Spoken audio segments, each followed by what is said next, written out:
Olá pessoal, a gente somos alunos da matéria de TIS e estamos preparando esse podcast para apresentar sobre a matéria de fundamentos de jogos digitais.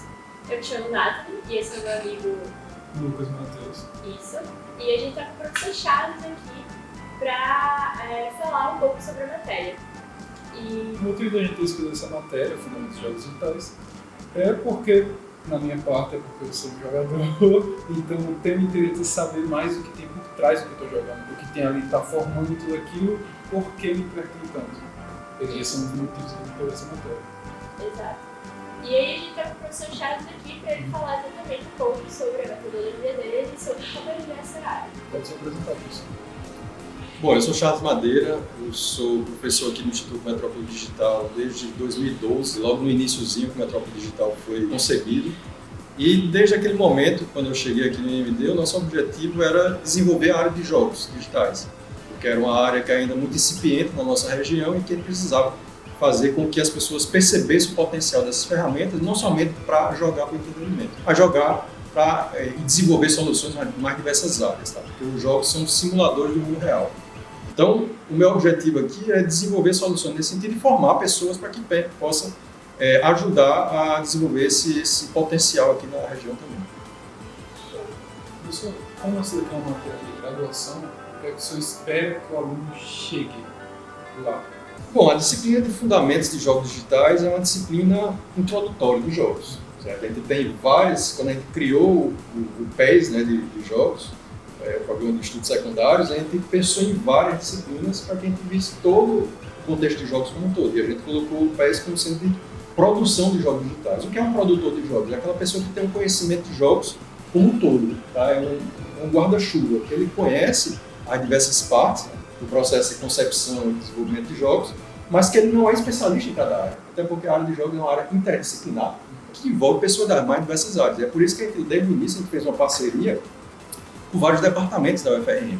Tá? Então, no IMD, a gente tem um aspecto forte de computação, do game design, mas a gente tem também a parte de arte, a parte de música e tal, que a gente também fez colaboração com o pessoal para que a escola de música ficasse responsável por disciplina de música, o departamento de artes, o departamento de design ficasse responsável por disciplinas que fossem relacionadas a outros aspectos que nós somos os competentes nessa área, mas que a gente tivesse uma ideia de como isso como funciona, para que a gente tivesse toda a base e o aspecto de programação forte, como é o nosso caso, que é a nossa formação, que é a ideia do que se procura hoje, né, que o profissional ter. É aquele que a base é muito forte na área de atuação, que ele é formado, e que ele tem um viés de conhecimento sobre as outras áreas também, para poder lidar com as outras áreas, para poder comunicar com esses outros profissionais e saber desenvolver soluções para os problemas que são de todas as áreas. Como a área de computação é uma área transversal, a gente desenvolve soluções para problemas das mais diversas áreas, a gente precisa desse contexto interdisciplinar.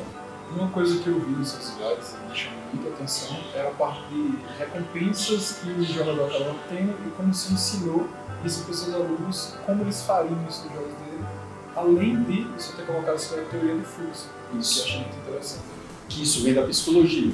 Então, o que é que a gente mostra quando a gente está ensinando o contexto básico dos jogos digitais? A gente pode fazer um paralelo diretamente com a vida das pessoas. Por que as pessoas jogam? Porque elas têm uma experiência agradável e elas têm interesse em continuar jogando. Se o jogo não tiver uma experiência agradável, ele vai desistir. Imagine a mesma coisa em qualquer atividade que você faz no seu dia a dia. Se é algo que você tem uma experiência agradável, você vai ter uma tendência a continuar fazendo aquilo. Se é algo que não é agradável, você vai ter uma tendência a tentar sair, desistir, fazer outra coisa que seja mais interessante, a não ser que você realmente tenha um foco muito forte, mesmo que aquilo seja algo que não é muito agradável, mas você faz porque você tem um objetivo bem definido. Então, isso é algo que faz parte da vida das pessoas. E aí, o jogo, a indústria de jogos, ela conhece isso muito bem, e o que é que ela fez? Ela se adaptou muito bem à sociedade, à evolução da sociedade, às gerações, para poder fazer com que os jogos fossem cada vez mais agradáveis. E como eles passaram a ser cada vez mais agradáveis, eles conquistam cada vez mais público, tá? E torna com que a pessoa ela tenha continuidade, ela continue evoluindo naquele jogo. E a base dos jogos como um todo, para que esse contexto agradável exista, é um processo de aprendizagem. Ou seja, você percebe que você está evoluindo, e aí tem a recompensa. A recompensa ela vem por quê? Porque você efetuou uma determinada tarefa que você conseguiu atingir o objetivo. E aí você tem uma recompensa que dá a noção de que você está progredindo, quer dizer, o aprendizado está acontecendo. Mesmo que você não conhecesse nada sobre aquele jogo, mas ao longo do tempo você vai adquirindo habilidades para poder utilizar aquelas mecânicas que você vai evoluindo, e depois que você joga várias horas, você volta para o início do jogo, você vai perceber que é uma coisa monótona, chata, porque você já sabe tudo aquilo. Então quer dizer, o processo de aprendizado precisa estar acontecendo o tempo todo para que seja um cenário agradável às pessoas. Então, um exemplo, o senhor conhece os seus games, e por mais que seja difícil os desafios ali, conforme você repete, você aprendendo algo, por isso que você continua. Vai aprender, exatamente.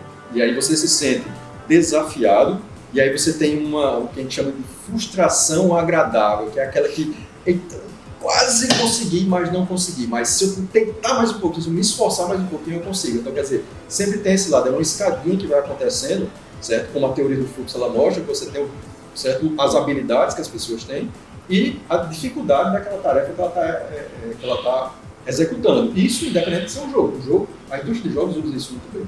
Mas isso é em qualquer atividade da vida das pessoas. Então, se você aumenta o nível de dificuldade, quer dizer, você tem que se esforçar mais um pouco para você adquirir novas habilidades para que você chegue naquele nível. E aí você estava numa zona de conforto e passou para uma zona de aprendizado, que daqui a pouco aquela zona de aprendizado vai passar a ser sua zona de conforto. Você vai cada vez aumentando a sua zona de conforto, até daqui a pouco você sabe muito mais do que você sabia antes. Com todas as informações que o senhor deu, qual é o maior obstáculo que seus alunos encontram quando estão fazendo a matéria de fundamentos? Tem dois grandes obstáculos. O primeiro obstáculo é o desenvolvimento da proposta do jogo propriamente dita, porque o que é que envolve muito no jogo? O aspecto criativo. Então você tem que desenvolver algo que tenha sentido, que faça com que as pessoas percebam que essa progressão acontece, que ela perceba que aquele desafio ali vai levar para algum canto e que isso é algo, que um negócio interessante. Então, quer dizer, eles têm um lado muito forte que é a criatividade, e que a gente tem um problema muito grave na nossa educação básica, que é a gente perde a criatividade. Os seres humanos são seres criativos, mas a educação formal, da forma como ela é feita hoje, ela faz com que as pessoas venham perdendo a sua criatividade ao longo do tempo. Uma criança com 6 anos de idade, isso é estatística da própria psicologia, as pesquisas científicas de psicologia. Uma criança com 6 anos de idade, lá no ensino fundamental, no primeiro ano, ela está aprendendo, se alfabetizando, está aprendendo a ler e escrever, ela tem 98% de índice criativo. Ou seja, é aquela que está imaginando coisas, está criando fantasias, está o tempo todo estimulando a sua criatividade. Aí depois você pega esse mesmo jovem, depois de vários anos, quando ele sai do ensino superior, por 20 e poucos anos, ele tem 2% de índice criativo. Ou seja, a educação formal podou completamente a criatividade desse ser humano. Então, quer dizer, aí ele fica sem saber o que fazer. Aí a gente tem que o quê? Reestimular todo esse processo que a pessoa não perdeu a sua criatividade, só perdeu aquela habilidade, certo? Que estava ali e que ao longo do tempo não foi estimulada. Então a gente tem que fazer com que as pessoas estimulem novamente a sua criatividade para poder fazer coisas interessantes. Porque senão vai fazer o quê? Vou criar um joguinho aqui de plataforma que já existe 500 mil aí, eu vou criar mais um aqui que não vai fazer diferença para ninguém. Então, quer dizer, isso é um ponto importante a ser trabalhado. E um outro ponto importante é que desenvolver um jogo não é um software tradicional. Você não vai pegar e colocar uma telinha ali e depois só clica no botão. Não, você tem que desenvolver um cenário, um personagem, tá? Tem que ter uma trama associada. Então, quer dizer, tem várias coisas que podem ser trabalhadas ali, que isso gera tanto uma certa dificuldade para esse processo de criação do jogo, da ideia do jogo, do game design, como também de programação. Porque você vai ter que programar num ambiente que você não tem experiência nenhuma, porque a disciplina de programação não utiliza esse tipo de ambiente, que você vai ter que controlar a animação de personagens, que você vai ter que controlar. Então tem um outro conjunto de habilidades que estão relacionadas à modelagem física, à própria interface do cenário, para poder controlar o que está acontecendo ali dentro, colisão, então cada coisa que fica fora daquilo que é o tradicional da área de desenvolvimento de software. Então, quer dizer, é outra coisa que o pessoal também sente uma certa dificuldade no início e precisa de disciplinas, que aí que tem no PES de jogos, tem várias disciplinas que trabalham essa parte de programação de jogos específica com as ferramentas de jogos. Então são dois vieses que o pessoal tem dificuldades no início e que muitas vezes eles têm não conseguem chegar e muito se frustram no final, porque a gente só conseguiu fazer isso aqui, mas faz parte do processo. Vocês estão aprendendo para daqui a pouco vocês fazerem muito mais que isso. Sim, você falou exatamente sobre os alunos realizando jovens dentro da matéria, das dificuldades, e eu agora queria perguntar sobre o que eles aprendem, que habilidades eles desenvolvem dentro da matéria, o que eles aprendem em questão de jogos.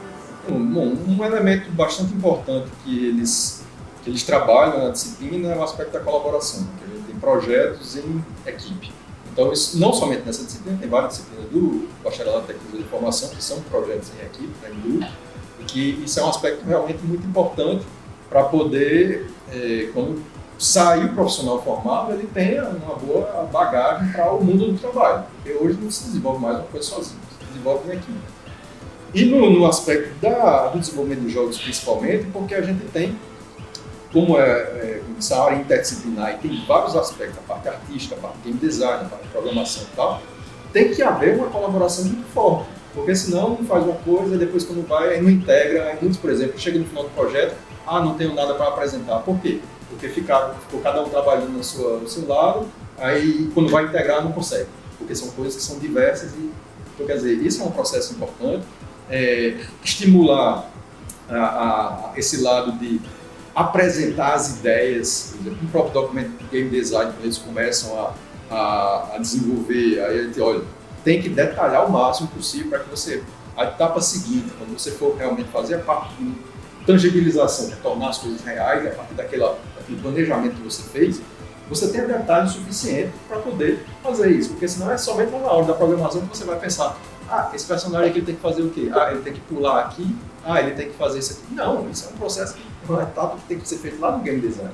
É uma etapa de planejamento de tudo. Então você tem que pensar na ideia do jogo antes de começar qualquer coisa de programação. E aí o pessoal, desde o início da disciplina, já quer, professor, a gente vai programar quando? Não, esqueça a programação. Não está aqui para você aprender a programar. Está aqui para você aprender a desenvolver jogos. E para você desenvolver um jogo, você tem que planejar o jogo.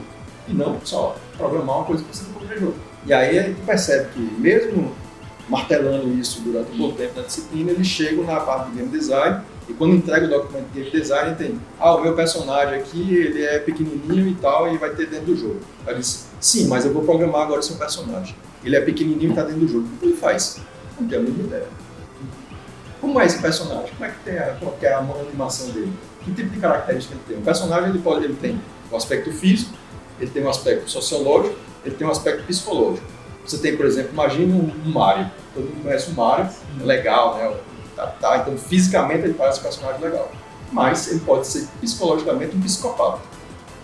E quando você vai ver a sociologia dele, que é o que foi que aconteceu na vida dele para ele chegar naquele momento sendo psicopata, mesmo que ele está aparentemente legal, você vai perceber o quanto ele passou de dificuldade. Então, quer dizer, tem vários aspectos do personagem que pode ser trabalhado, quando você trabalha no cinema, quando você trabalha na novela, no teatro e tal.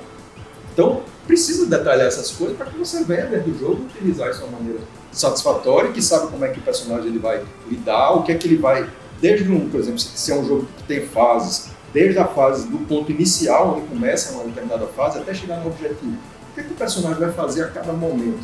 Então isso precisa ser planejado antes, não na hora de programar, meu personagem está aqui, para ele chegar ali, ele tem que fazer o quê? Não, ele tem que pular aqui, aí vem um adversário aqui. Não, você tem que organizar esse planejamento para você dizer, no momento tal ele está aqui, depois ele vem para cá, aparece um obstáculo, depois o adversário vem nele e faz uma coisa. Então, quer dizer, você tem que ir planejando essas coisas para que o documento esteja planejado. Quando você for programar, você programa aquilo que está planejado.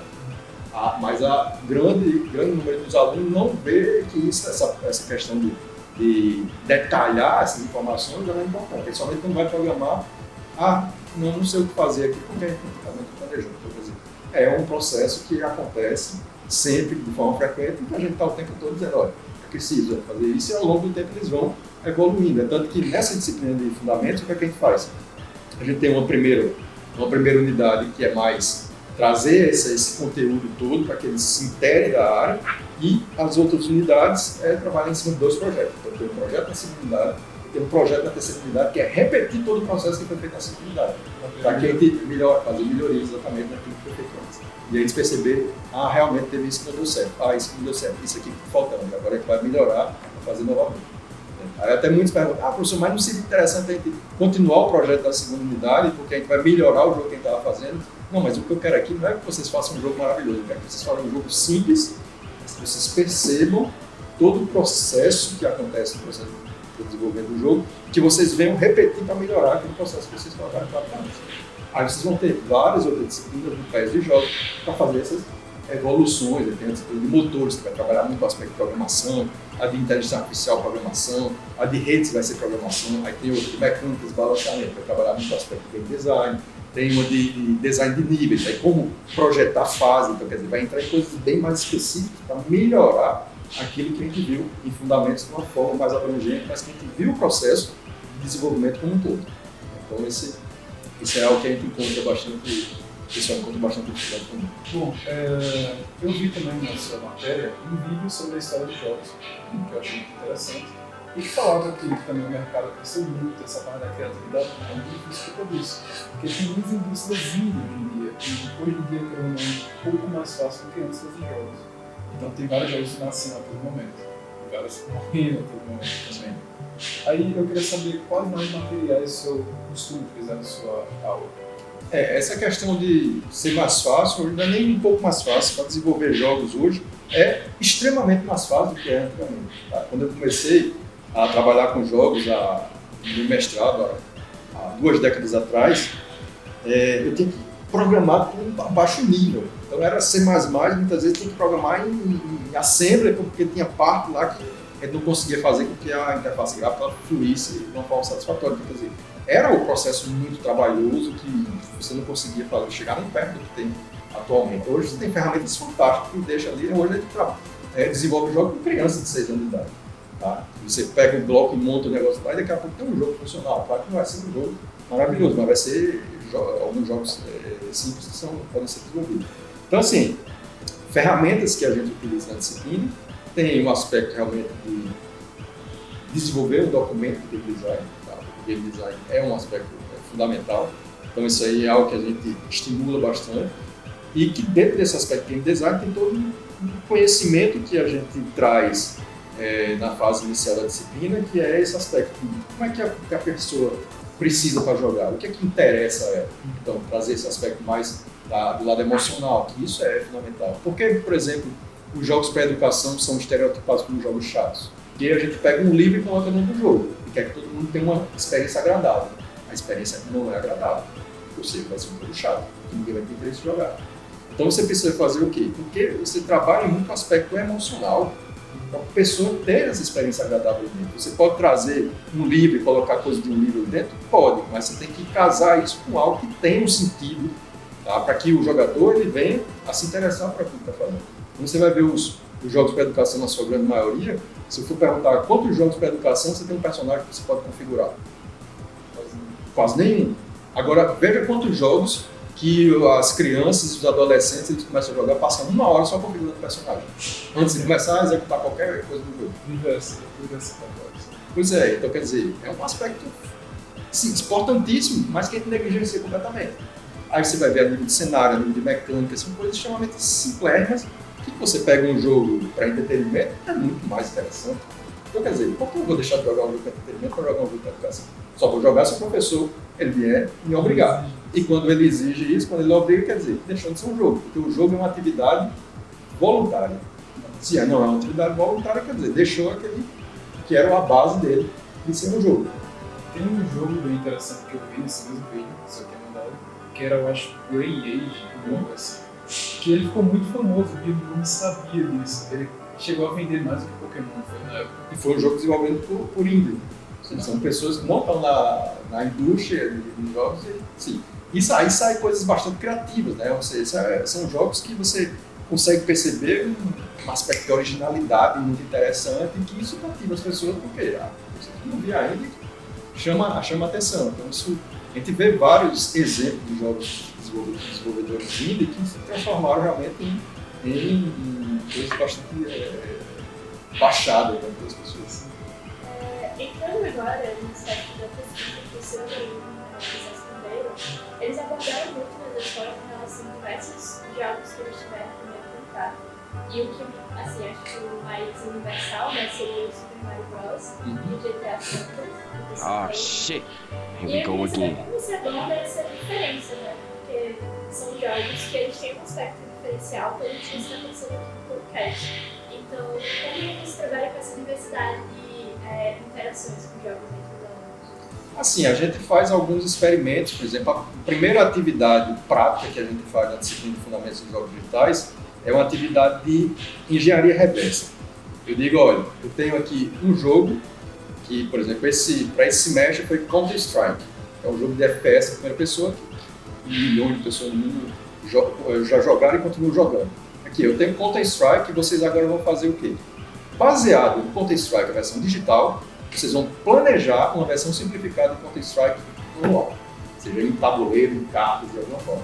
Então, quer dizer, vocês vão refletir de uma forma diferente, então não é só mais como jogador, é olhar com outros olhos para esse jogo, para perceber como é o funcionamento dele, perceber o que é que tem interessante dele e o que é que você mesmo, a sua própria equipe, pode colocar de forma original para criar uma versão simplificada de Counter-Strike. Então, quer dizer, isso já é um primeiro elemento de estimular a criatividade, levando em conta aquele conhecimento que a gente trouxe. Olha, você precisa fazer que seja alguma coisa cativante, as pessoas jogam porque elas estão aprendendo. Então, quer dizer, vários elementos que são necessários para que a gente veja que o processo de desenvolvimento de jogos não é uma coisa que se faz de qualquer jeito. Tem estratégias para você fazer com as coisas, elas fluem de uma forma satisfatória. E aí você vê muita coisa que é preparado nos diversos aspectos do nosso dia a dia, que são assim, para pegar as pessoas pelo pé. Por quê? Porque foi feito exatamente para que elas tenham uma experiência agradável. Você chega num ambiente que tem interesse de vir para ali, as pessoas têm interesse, pode prestar atenção que aquilo foi preparado de alguma forma para que elas tivessem uma experiência agradável, que elas passassem a ter interesse de instalar. Então, quer dizer, o jogo ele precisa ser bem planejado, não pode ser uma coisa, vou fazer aqui um personagem que caminha de um lado para o outro e tal, e ficar tirando. Sim, qual é o sentido disso?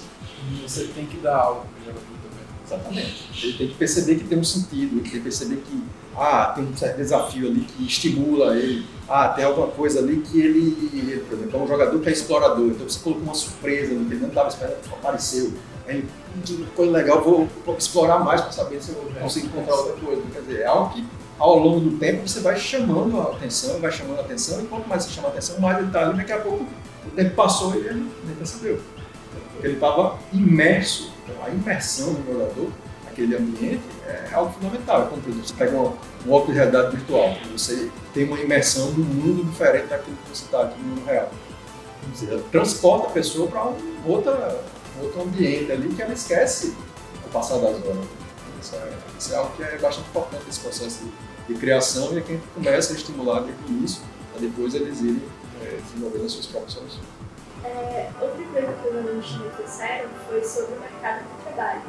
Alguns alunos que já estavam na área, outros que não estão, mas eles falaram coisas interessantes sobre a ideia da repetitividade dos jogos ou sobre a criatividade.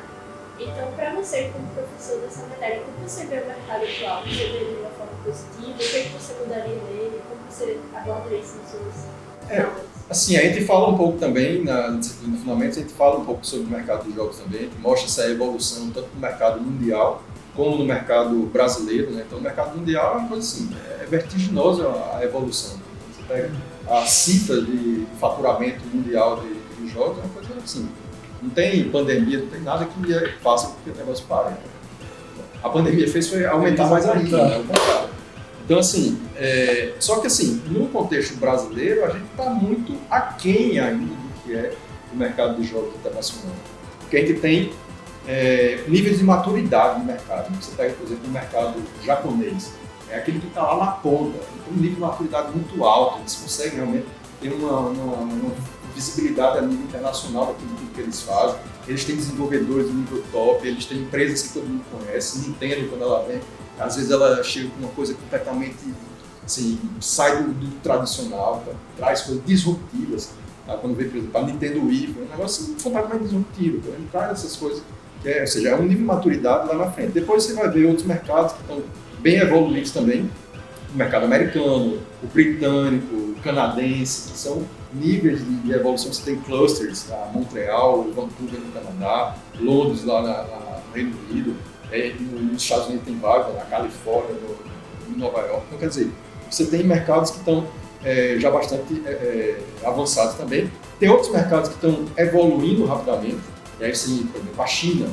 A China teve uma evolução gigante no mercado de jogos, tanto a nível de uso, certo? De usuários, porque a grande massa do faturamento mundial hoje é chinês. Você tinha os Estados Unidos que tinham um quarto da receita mundial de jogos, a Europa que tinha um quarto também, e isso foi achatando, porque a China começou a crescer. E aí você vê que são mercados que têm uma visão diferente. Por exemplo, o mercado americano é um mercado que trabalha muito em cima de console. Então, quer dizer, jogos que são mais caros, mas que vendem uma menor quantidade. Já o chinês é em cima de jogos mobile. Você tem jogos mais baratos, mas assim, explode a nível de escalabilidade. Você vende muito, fatura muito também. Então, quer dizer, aí você tem essa evolução. Aí quando você pega o mercado brasileiro, você está lá na ponta, ainda não está nem no início ainda direito. Hoje que a gente começa a ver algumas empresas, por exemplo, de Santa Catarina, do Paraná, de São Paulo, que estão começando de pouquinho em pouquinho a aparecer assim, um pouquinho a nível internacional e tal, mas assim, são mercados que ainda estão no início. Aí quando você pega aqui Natal, assim, não tem nada ainda. Então essa evolução que a gente teve nesses 10 anos aqui, do que a gente vem fazendo aqui no IMD, do que, por exemplo, a gente criou o curso técnico, aí depois criou o PES da graduação, a gente tem na pós-graduação que a gente tem também. Então está formando pessoas, tem que formar pessoas, se não formar não adianta nada. A UNP criou a graduação lá, só que é uma graduação que ela não tem um foco, tá? Não é um profissional T que é muito focado numa determinada área de conhecimento e que sabe trabalhar com os outros, é um profissional mais aberto para todas as áreas. E tem o curso técnico do IFRN, que também foi, inclusive, baseado na nossa ideia do curso técnico do IMD. Então, quer dizer, tem algumas iniciativas nesse sentido, mas assim, você precisa formar muito mais gente para poder ter a oportunidade de criar, certo, uma massa de pessoas, ou seja, massa cinzenta, né? Precisa de pessoas bem formadas para poder fazer com que as coisas avancem. Então, isso é um processo que vem evoluindo, a gente vem fazendo vários eventos também para mostrar que tem esse potencial em diversas áreas e que um outro caminho, ou seja, são 3 vertentes que a gente tem. Uma é sensibilizar as pessoas, fazendo eventos, fazendo palestras, esse tipo de coisa. A outra é formar pessoas, então tem que ter curso de formação formal para poder fazer com que as pessoas se formem e fiquem bem profissionais na área. E a terceira vertente, que é usar esse espaço aqui, trazer empresas, criar soluções aqui na incubadora, fazer com que a gente comece a criar, certo, jogos aqui dentro da nossa região também, e que isso possa servir como inspiração para que outros venham. Quer dizer, é aquela bolinha que vai formando e depois vai se transformando na bola de neve, que as coisas começam a acontecer realmente de uma forma rápida. Mas é um trabalho de formiguinha, evoluindo de pouco em pouco, e para que como isso evolui lentamente, então muitos do que a gente forma aqui e começam a ficar realmente em um bom nível, começa a sair, vai para empresas de outros estados. Uma pandemia agora, pessoal, muita gente está trabalhando para empresas europeias ou americanas, porque no home office, então, quer dizer, mas são aberturas também de potencial de mercado, né, para que a gente possa ter essa conexão maior daqueles que se formam bem e que conseguem encontrar uma oportunidade no mercado de trabalho. Mas que a gente tem realmente um objetivo forte, né, de fomentar também a criação de empresas aqui dentro. Para que a gente diga, consegue formar pessoas de uma forma bem feita aqui dentro e que a gente consegue criar empresas que venham a ter o potencial de ganhar e conquistar o mercado. O senhor falou sobre a área daqui de dentro, empresas e tudo mais, então a parte de projetos em relação à disciplina e tudo mais está aberta. Como incentivar para a criação de projetos dos alunos aqui, poderem criar jogos e... Sim, claro. Mais. Claro, inclusive esse ano a gente fez uma parceria com o PONG, que é a Associação de Desenvolvimento dos Jogos, que o pessoal tem já um link junto com o Sebrae também, que estimula a criação de empresas. E a ideia é que a gente venha a ter novos financiamentos de projeto para estimular o pessoal nesse processo realmente de formação, e aí ideias interessantes possam se transformar depois em negócio dele. Então, quer dizer, é algo que uma coisa vai levando a outra e que vai fazendo todo o caminho junto. Outra pergunta também em relação ao seu aluno, que eu achei interessante, foi sobre o aspecto dos jogos na melhora do sistema educacional nacional. Como você aborda isso na sua disciplina também e a sua opinião pessoal sobre esse contexto educacional para você? Isso é algo que eu tenho um interesse forte, que a gente tem trabalhado já, desenvolvido projetos de pesquisa, desenvolvimento e também pós-graduação. para trazer essa ideia de que jogos para educação, eles precisam ser desenvolvidos de uma forma muito mais interessante para as pessoas. Então, o que a gente tem feito ao longo do tempo aqui é como que a gente pode fazer, por exemplo, um jogo para matemática. E não você está aqui jogando para, resolve essa equação. Ou seja, perdeu completamente a imersão do jogo. Mas você tem possibilidades, por exemplo, a matemática faz parte do nosso mundo real. Eu estou mexendo no meu braço aqui, é um modelo matemático que é associado à física, que está fazendo com que essa animação do meu braço aconteça. E que é a mesma coisa a gente faz dentro do jogo. Então eu posso, por exemplo, um clássico básico que eu dou sempre é o quê? Se você tem um personagem dentro do jogo, e esse personagem ele caminha, e que ele pode correr, e que ele pode saltar, você pode, por exemplo, facilmente apresentar uma equação parabólica. O personagem, quando ele corre e ele salta, quando ele saltar aqui, ele vai fazer tipo um projeto que você joga. Qualquer coisa que eu pegar aqui e jogar, como a gente tem a gravidade, vai fazer o quê? Uma parábola, uma equação de segundo grau. Então você pode utilizar o que você quiser dentro do ambiente do jogo, que é um ambiente simulado do mundo real, um nível de abstração, ou seja, você pode ter as variáveis do mundo real, como um todo, por exemplo, um simulador de voo, que você tem tudo de forma muito detalhada, que a pessoa tem que tratar tudo. Como também você pode ter um jogo tipo Mario, que é um personagem que está correndo ali e tal, e que ele se abstrai de todas aquelas variáveis, clima, por exemplo, a rigidez dele para ele se movimentar e tal. Tem muitas coisas que ele se abstrai completamente ali. Por exemplo, quando ele bate em qualquer coisa, ele não se machuca. Então, tem vários aspectos do mundo real que são abstratos ali naquele jogo. Então, quer dizer, é um nível de abstração bem alto, mas que a gente consegue fazer com que algo seja colocado em prática. Então, se a gente pode, por exemplo, com a própria evolução do jogador, mostrar que ele pode ter uma equação de segundo grau, mostrar que ele pode trabalhar em cima de um ambiente que é uma matriz, é um plano cartesiano, que é 2D ou 3D, que ele, quando está se movimentando, ele está saindo de um ponto para outro. E que aí você pode trabalhar vários aspectos. Você pega, por exemplo, uma disciplina de vetores, geometria analítica, você pode fazer certo um percurso. Então, quer dizer, tem vários aspectos ali que fazem parte do mundo real e que a gente está modelando dentro do ambiente, do cenário do jogo, só que a gente não está mostrando. Está mostrando somente o aspecto realmente de evolução do personagem, do conjunto de mecânicas, mas a matemática toda que está por trás está completamente negligenciada, ninguém está vendo. Então, como mostrar essa matemática que está dentro é muito mais interessante do que você estar jogando o jogo para ir fazer algo da matemática que não tem nada a ver com o jogo. E que a grande maioria dos jogos para a educação que usa matemática fazem isso. E que faz com que, no final das contas, o jogador não tenha o mínimo interesse em jogar. Então, é muito mais interessante você dar sentido às coisas. Mostrar que a matemática faz parte do mundo real e que tudo aquilo ali está dentro do ambiente do jogo, como está também no nosso mundo real aqui. Que o jogo é apenas um mundo simulado, baseado no mundo real. Então, tudo que a gente tem no mundo real, a gente pode simular ali, e aí com o nível de abstração que a gente quiser. Que seja muito detalhado, se aproximando de tudo que a gente tem no mundo real, como muito distante, ou seja, se abstraindo completamente das variáveis do mundo real. Não sei se você vai lembrar, que a gente estava andando um dia, vindo aqui para o MD, e eu tinha falado sobre um jogo que dava para usar a matemática, porque ela está em tudo ao nosso redor. E que é a mesma coisa, você imagina uma sala de aula, ao invés do professor, por exemplo, lá no Fundamental 2, quando ele no Fundamental 2, quando está trabalhando em cima disso, da equação parabólica e tal, ao invés de ele ficar lá só num quadro, mostrando para o aluno, e depois, pega aqui essa equação e agora você vai aplicar a aritmética, que é fazer cálculo em cima dela, que o aluno não percebe nada aqui. Peraí, vamos pessoal, vamos no ginásio agora. Você gosta de jogar futebol? Vamos agora fazer um bocado de parábola aqui. Se você chutar a bola com uma força maior, para cima, tá, quer dizer, fazer um ponto na vertical aqui vai ser bem mais alto. Se você chutar mais para lá, quer dizer, ela vai ter, certo, uma altura bem mais baixa, você vai ter uma parábola bem maior. Quer dizer, você começa a perceber, na realidade, que não é equação parabólica. E que depois aquilo tudo que acontece ali quando você está chutando a bola de todos os jeitos é exatamente como você vai colocar o gráfico. Que é você pegar a equação, a ax2 mais bx mais c, a equação parabólica, é do segundo grau, e que você vai modificar ali os valores e que você vai ver que quando você plota o gráfico, que a equação é a álgebra, o gráfico é a geometria. E quando você aplica os cálculos, é a aritmética. Então, quer dizer, são representações matemáticas que estão ali no meio e que você vê, essa equação, se eu mudar aqui, o gráfico vai ser diferente. E que se eu chutar a bola aqui, vai fazer exatamente esse gráfico aqui quando eu chutar a bola.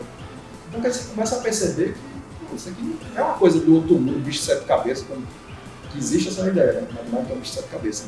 Não é um bicho de sete cabeças.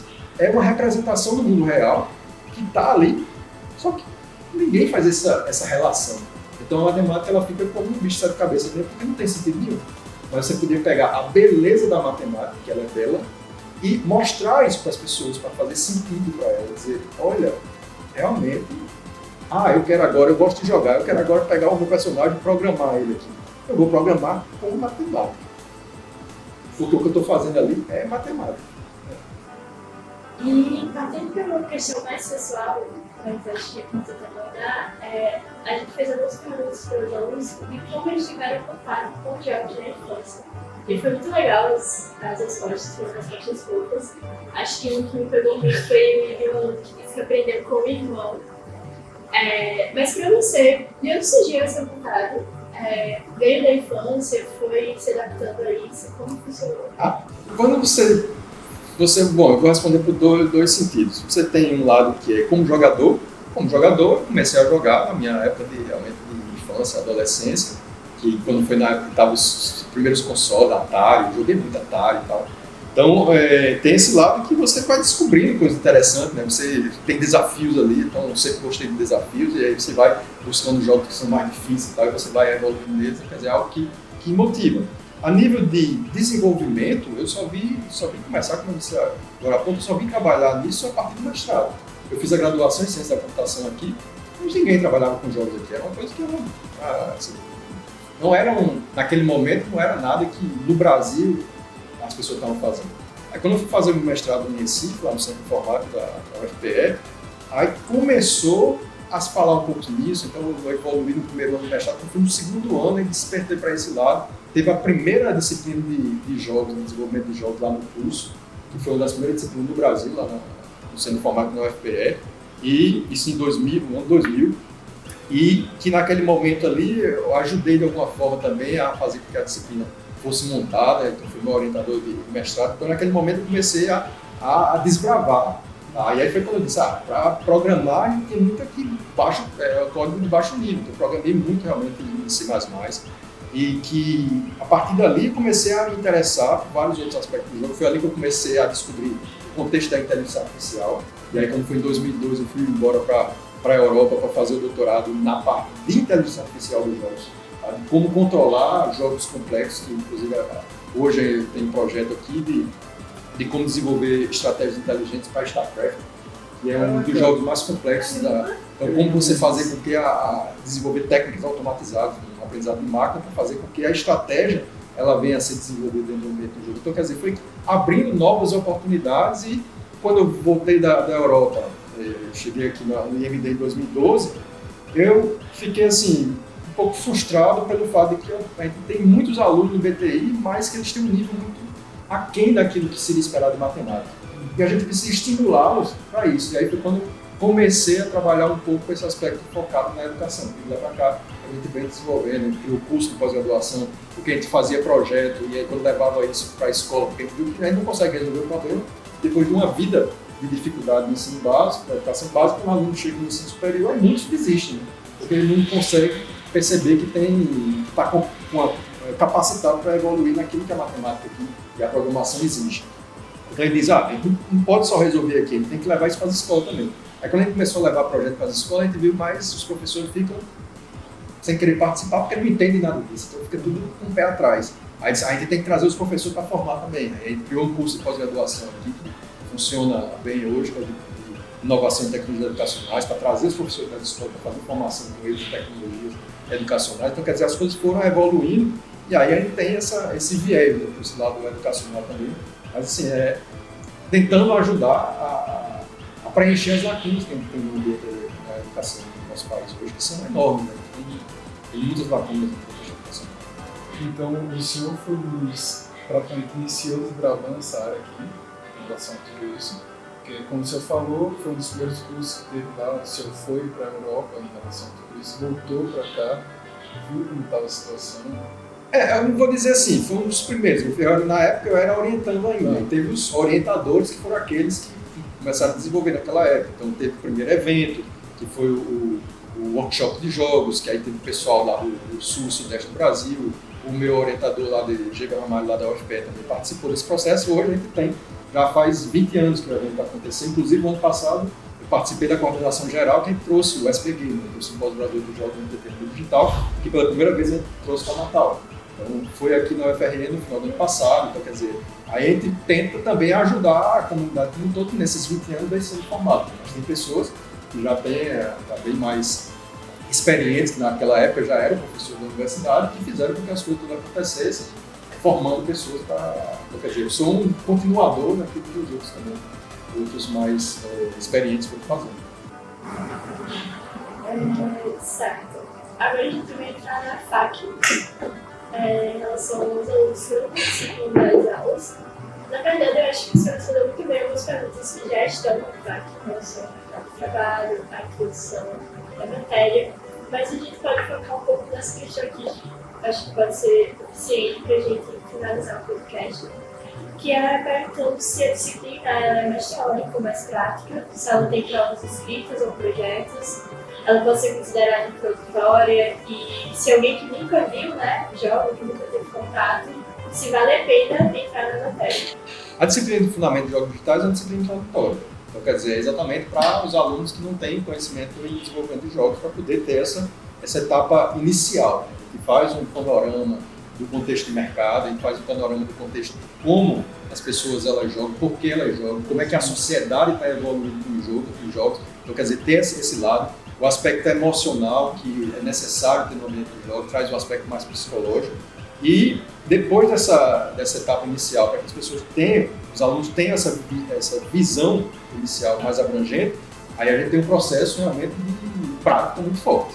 Que a gente começa já com o projeto de engenharia reversa, a partir do jogo digital transformar num jogo analógico, e depois a gente tem projeto na segunda e terceira unidade para desenvolver jogos digitais, trabalhando desde a parte de design conceitual, de game design e protótipo funcional, simples, mas funcional, de jogos que a gente consiga jogar. Então, quer dizer, tem um lado mais teórico no início, mas depois é prática, certo? Até o final, para que eles possam realmente colocar a mão na massa. Do meu ponto de vista, a teoria ela é muito importante, mas ela só é válida quando você tem as habilidades práticas também. Então, a teoria ela é o conhecimento, tá? Conhecimento sobre algo. Então, você conhece, mas você sabe usar esse conhecimento. Se não souber, você não é competente. A competência de uma pessoa é a junção de conhecimento, habilidades e atitudes. Então, você tem um conhecimento teórico, você tem as habilidades práticas, que é o know-how, né, o saber fazer, e você tem a atitude para fazer aquilo. Porque você pode também ter o conhecimento, você tem as habilidades de como fazer, aí você fica na sua ali e não faz nada. Tá? Então, também, você não demonstra a competência. A competência é ter conhecimento, demonstrar as habilidades e colocar em prática, porque você teve a atitude para colocar em prática. Então, isso é algo que a gente tenta estimular, certo? Na disciplina, e tem um aspecto muito prático, porque a prática é fundamental. A teoria, ela sozinha, não faz com que os alunos aprendam a desenvolver jogos. Tem outra pergunta, Bruno, que é sobre o primeiro contato, mas não em relação ao que a gente tinha falado antes. Como ele afeta as habilidades que a pessoa pode desenvolver com o primeiro contato desde a infância em relação aos jogos, reconhecimento de padrão, coisas assim, e não jogos educacionais, você acha que traz uma bagagem para a pessoa? Com certeza, para desenvolver jogos é importante que as pessoas conheçam jogos também, porque as mecânicas estão ali. Então, se você tem noção de como as mecânicas dos jogos elas funcionam, mesmo que você seja apenas um jogador, quando a gente traz esse lado, peraí, vamos olhar com outros olhos, porque isso é algo que a gente estimula bastante a disciplina. E não, vamos só jogar. Não, a gente vai jogar percebendo com outros olhos. Então, tem atividades que a gente faz lá de avaliação de jogos. Tem esse jogo que vocês vão analisar esses jogos aqui e com outros olhos, analisar que tipo de mecânica, qual é o nível de engajamento do jogador. Você se sentiu engajado jogando, você teve interesse realmente em jogar. O que você conseguiu, por exemplo, aprender quando você estava jogando? Não teve nada interessante, você não aprendeu nada, ou você percebeu, rapaz, isso aqui eu fui pra cá, agora consegui perceber isso aqui, como é que funcionava.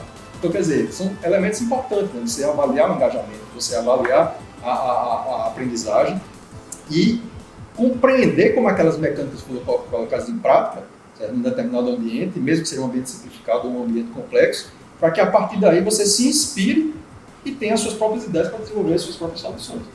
Porque se a gente não tiver inspiração, aí sim, uma pessoa muito criativa, massa, ela vai trazer coisas, mas sim, fica mais difícil, né? Então, estimular a criatividade é importante também de você ter padrões que você venha reconhecer e a isso seja utilizado como base para você criar novas coisas, você reutilizar coisas que são muito interessantes. Então isso é algo importante também para poder fazer com que a gente desenvolva soluções. Melhorar alguns conceitos desse trabalho. Ok, então finalizamos. Espero que tenham gostado do podcast. Muito obrigada por seus charmes. Eu que agradeço a oportunidade. É isso. Obrigada. Muito obrigado pela vinda aqui. Até a próxima.